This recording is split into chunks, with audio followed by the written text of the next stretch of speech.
Hi friends, మనం తెలంగాణ రాష్ట్రంలో ఉన్నటువంటి ములుగు జిల్లాలో ఉన్న లక్నవరం చెరువుని సందర్శించడం జరిగింది. ఇక్కడ లక్నవరం చెరువు మీద మరి అద్భుతమైనటువంటి తీగల వంతెనని నిర్మించడం జరిగింది. ఈ తీగల వంతెన అనేటువంటిది చాలా అద్భుతంగా ఉంటుంది. ఈ వంతెన చూడటానికి వివిధ రాష్ట్రాల నుంచి ప్రజలు వాళ్ళ యొక్క కుటుంబాలతో రావటం జరుగుతుందన్నమాట. అదేవిధంగా తర్వాత మేము వెంకటాపురం మండలంలో ఉన్నటువంటి బొగతా జలపాతాన్ని చూడటానికి మేము వెళ్ళాము.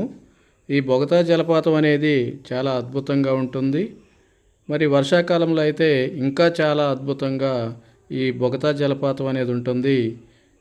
మీరు మీ యొక్క ఫ్యామిలీస్తోని ఈ బొగతా జలపాతాన్ని సందర్శించవచ్చు.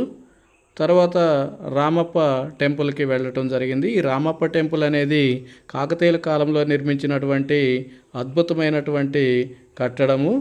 మరి మీరు కూడా ఈ యొక్క ప్రదేశాలని చూడటానికి ఫ్యామిలీస్తోని వెళ్ళవచ్చు. మీకు ఈ ఛానల్ నచ్చినట్లయితే మీరు షేర్ చేయండి, లైక్ చేయండి, సబ్స్క్రైబ్ చేయండి. Thank you one and all.